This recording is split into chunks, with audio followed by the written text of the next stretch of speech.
Welcome to part 4 of the 5 portions of the lectures for weeks 3 and 4. In this portion of the lectures, we're going to talk about a variety of genetic adaptations that humans possess. We're going to talk about what adaptation specifically means, and along with adaptation, we're going to discuss the concept of fitness. We're also going to break down the difference between genetic and non-genetic forms of adaptation seen in humans.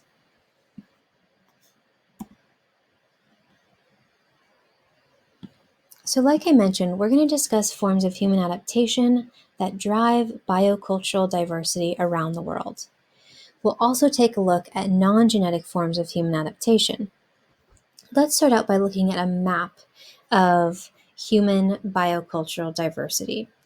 So in this map, we're looking at two different issues. One is the ability to break down lactose. The other is the ability to digest starch.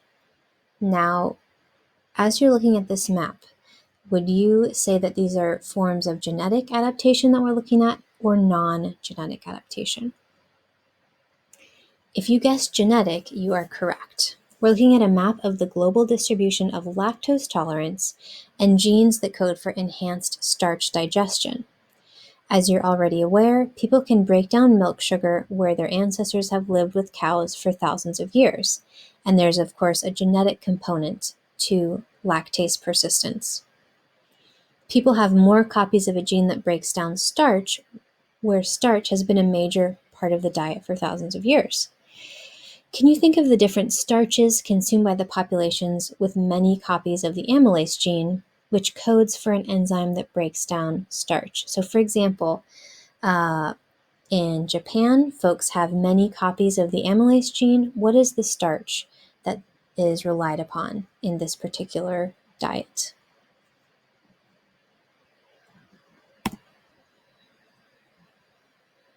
All right, so now let's talk a bit about adaptation and fitness.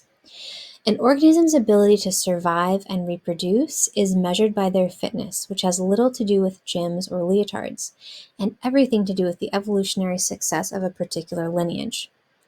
On the right, we have an image of a Hutterite family, renowned for having some of the highest fertility rates on Earth prior to 1950. In the 1940s, each Hutterite woman had, on average, over 10 children. Hutterites live in Western Canada and the upper Great Plains of the United States. While 10 kids per family sounds like extreme reproductive success, there's a health trade-off, for mothers for whom maternal mortality was high in the case of the Hutterites. A mother's risk of dying tends to rise at each birth after the fourth child, meaning that women were often outlived by their husbands and were not very healthy due to the biological toll of having so many babies. To say that the number of babies a person has is an indicator of their overall life success is not accurate, nor is maximizing the number of children one has a goal of many people.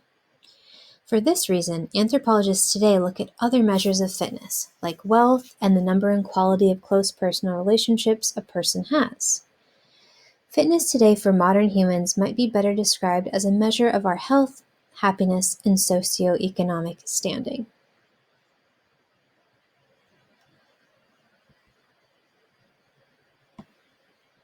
The primary adaptation in our own species is the capacity to adapt. We are able to change our behavior to make the best of any situation thanks to our large brains. For this reason, humans are referred to as highly plastic. In this case, I'm not referring to the petroleum byproduct that we use to make bags, clothes, and so many of the objects that surround us in daily life. Although, as an aside, it turns out that our bodies are in fact full of plastic because there is so much of it in our environment. But that's a conversation for a different class. In this case, I'm talking about plasticity as the ability of an organism to change in response to environmental stressors. Stressors are anything that disrupts the maintenance of a stable internal environment, which is known as homeostasis, or external social and cultural environments. As an example of a disruption to both our internal and external environments would be COVID-19. Can you think about the variety of behavioral strategies we have recently developed to combat the negative health, social, and economic consequences of COVID? Stimulus money, social distancing, and online education are all aspects of adaptation to the pandemic. In this portion of the lecture, we will examine physical adaptations that are both genetic and non-genetic. And again, those adaptations to COVID-19 that I just mentioned, those would all be considered non-genetic forms of adaptation.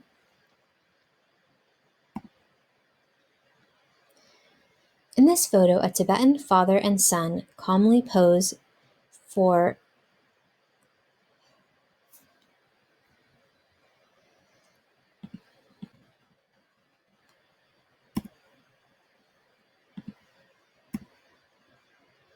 Here, a Tibetan father and son calmly pose for a photo on a hunting expedition at nearly 22,000 feet above sea level. Here's what would happen to people like me at this altitude. I would be unlikely to pose calmly for a photo. I would experience headaches, low appetite, and trouble sleeping. Potentially, I would experience swelling in my brain, a condition called high-altitude cerebral edema, or fluid in my lungs, called high-altitude pulmonary edema. Both of these conditions can kill. I was born and raised at sea level, so when my body experiences the low oxygen or hypoxic conditions of high altitude, I am ill-equipped to thrive, unlike most Tibetans and members of the ethnic group called Sherpas. Sherpas hold records for speed climbing and are able to carry loads that equal or exceed their own body weight while ascending the Himalayas. Now, a huge part of their athletic excellence lies in a willingness to take on these challenges and years of physical conditioning. In fact, my favorite financial advice guy, Ramit Sethi, says, Sherpas simply decide they're going to do it, and they get it done. They don't second guess, they don't stress, they just do it. They aren't stronger, they aren't smarter, they aren't more gifted, but they are in total control of their minds. They have a mental mastery that allows them to do what they need to do, what they want to do, without any of the hangups that would make other people get stuck. So if you don't know of Ramit Sethi, check him out. He has great advice about life and about money. But getting back to Sherpas, so the majority of their superpower lies in this mental mastery and this willingness to take on these physical challenges. What allows them to do these incredible feats of strength at high altitude is a particular gene variant called EPAS1. Sherpas have a particular variant of this gene that prevents them from reacting to low oxygen in the same way that someone like myself would. A response of someone born at sea level to high altitude would be to produce more red blood cells, which transport oxygen around the body. Producing more red blood cells results in thicker blood, which is hard on the heart and causes some of the problems I described earlier. So EPAS1 enables better functioning at high altitude. It is an adaptation to oxygen deprivation. A genetic physiological adaptation in the form of a particular gene variant of the EPAS1 gene confers an ability to survive low oxygen conditions without making more red blood cells to compensate. Tibetans and Sherpas, who are one of many ethnic groups originating from Tibet, have thinner veins and faster blood flow as a result of this gene variant. Interestingly, EPAS1 provides an example of both gene flow and natural selection. Genetic analyses indicate that humans arrived in the Tibetan Plateau, or in the high mountain areas in and around the Himalayas, roughly 25,000 years ago. At some point in the ancient past, interbreeding with Denisovans, pictured here, introduced this gene variant into the anatomically modern human population. And 25,000 years later, virtually all Tibetans had this particular gene variant due to natural selection.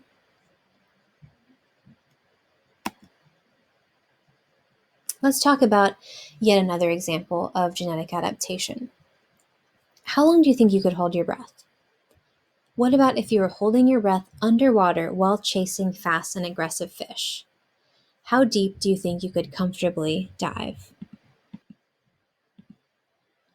If you happen to be a member of the Bajo ethnic group, you wouldn't think twice about spending 5 minutes underwater, diving to depths over 200 feet deep, spearing a fish on your first throw.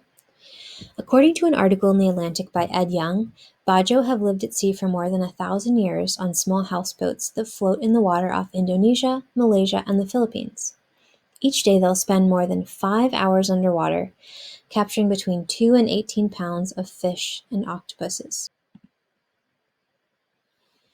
Evolutionary genomicist Melissa Alardo found that a special mutation of the PDE10A gene, along with a few other gene variants, are likely responsible for some of the aspects of the superior freediving capabilities of Bajo peoples. The PDE10A gene appears to be responsible for an enlarged spleen seen in Bajo individuals, which Dr. Alardo determined using ultrasound. Spleens store red blood cells, which supply oxygen to the organs and tissues of the body. Larger spleens allow for greater oxygen storage. This genetic adaptation has led to extraordinary physiological feats of strength, including dives of up to 13 minutes and depths of over 200 feet. Now, this genetic adaptation certainly helps the Bajo, but these incredible dives at deep depths are only achieved through years and years of training and physical conditioning.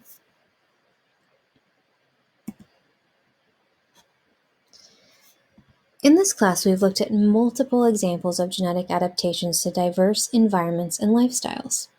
Next, we will discuss a few non-genetic forms of human adaptation.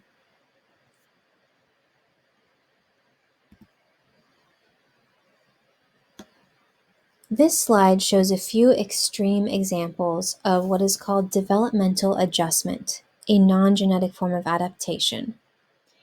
Developmental adjustment is a natural or human-imposed change in growth pattern and development. The child toward the center is suffering from malnutrition, and in particular has not had access to sufficient protein and a few key vitamins and minerals, which result in a condition in which the stomach swells and the limbs shrink. This isn't a full stomach. It is the body's attempt to survive and conserve energy during a period of insufficient nutrition. Children who experience famine and survive often have permanent growth stunting. The women on either side of the child were both subject to their society's harsh beauty standards and ended up with deformities as a result. In the late 19th century, tight corsets worn by girls when their bodies were still growing had the effect of deforming lower rib bones dangerously inward towards their lungs. Some rich women even had lower ribs surgically removed in order to achieve a stylish, wasp-shaped waist. A 19-inch circumference was the ideal. For nearly 100 years in China, women's feet were bound to create the desirable lotus feet seen in this image. And they were first made fashionable under Emperor Li Yu in the 10th century.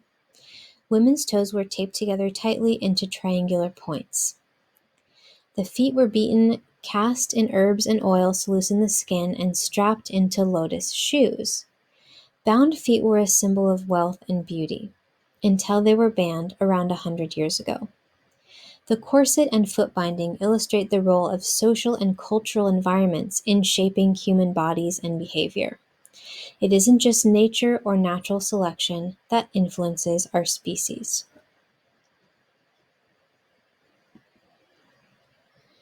The second form of non-genetic adaptation is called acclimatization. Here are two common examples. Can you guess what they are? While you're thinking, note that acclimatization entails reversible changes in response to environmental stressors. You probably guessed that tanning is a form of acclimatization, as shown in this image. Once skin is exposed to UV radiation, it increases the production of melanin in an attempt to protect the skin from further damage, and specifically the DNA from further damage. The snorkeling image represents something that you have probably experienced while swimming underwater.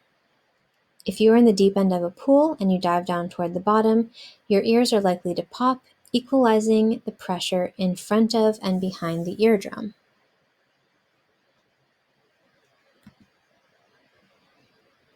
My favorite example of acclimatization is the case of Wim Hof, also known as the Iceman. Check out this short video on on his incredible ability to withstand extreme cold.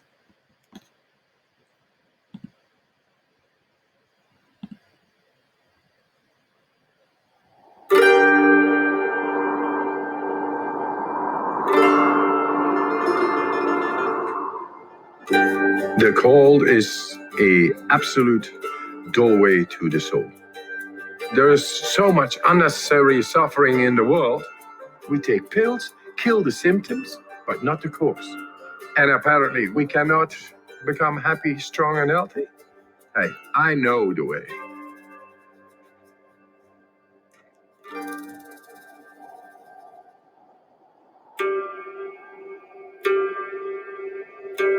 The cold is merciless, righteous.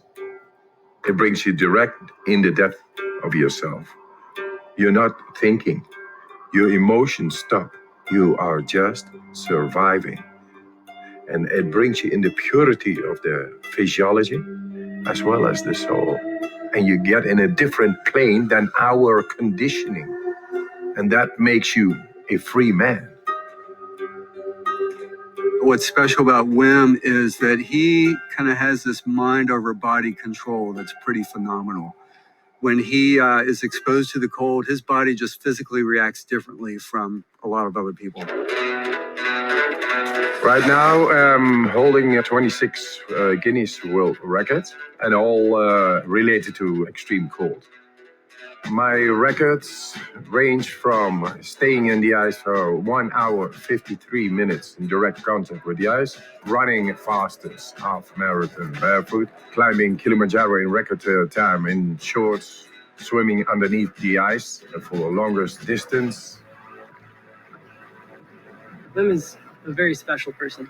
He has an aura to him that is very positive energy, but what you can see when he begins to breathe, he has the ability to focus his mind and body together in a higher function than most can do. I created a method. The components are breathing, mindset, and cold exposure. Gradual, non-forced cold exposure. And that's to optimize the mind-body connection. Wim has figured out ways, namely through breath work and through exposure to cold, to take conscious control over aspects of his physiology that, for most people, they simply can't tune into and control.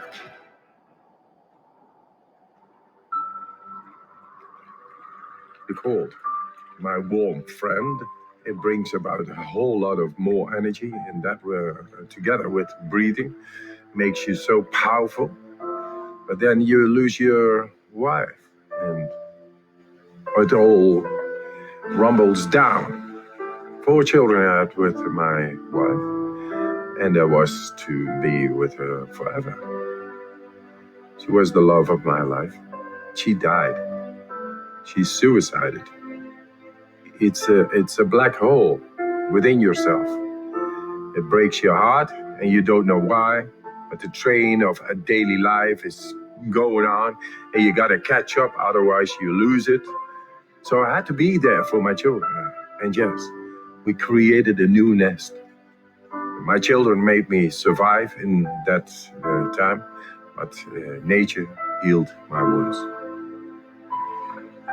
The cold gave me a direct understanding of deeper breathing and how to heal a broken heart. Then I went and did all kinds of remarkable challenges. Apparently, they found it very remarkable and great and spectacular. So I came in contact with television. One after the other, they challenged me more. Hey, go swim 50 meters under the ice. Go swim 100 meters under the ice. Climb Mount Everest in shorts. That led up that the scientists became curious. Hey, what this man is doing is not possible physiologically. The science of what Wim Hof method does is one of the primary interests of my lab now, because it is so powerful and it's been shown to be powerful in the immune system. We believe it will also hold some real potential for treatment of neurologic diseases. And this breathing technique brings you right into the deepest part of our physiology. Anybody can do it. So you become the alchemist of your own chemistry. Let's do this. Just breathe in. And let it go. Fully in. We become alkaline. More oxygen is getting in toward all cells. Then the alkalinity makes the chemistry right in our body. Then we are able to take a last inhale after 30, 35 of these breaths. Deeply in, letting go, stop.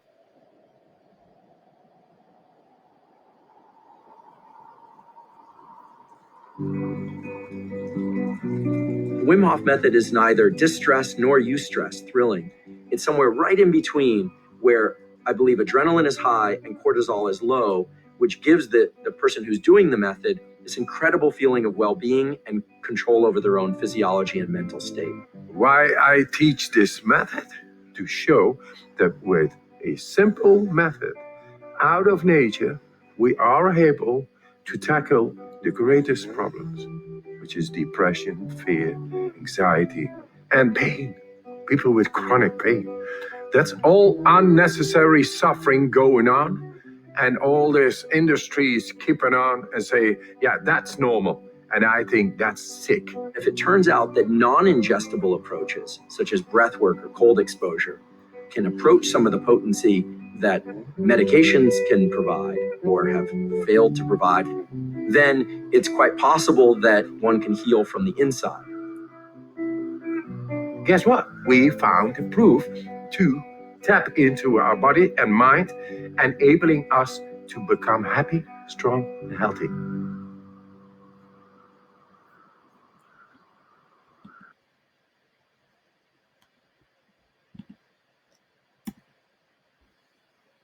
All right, and this concludes section 4 of the weeks 3 and 4 lectures.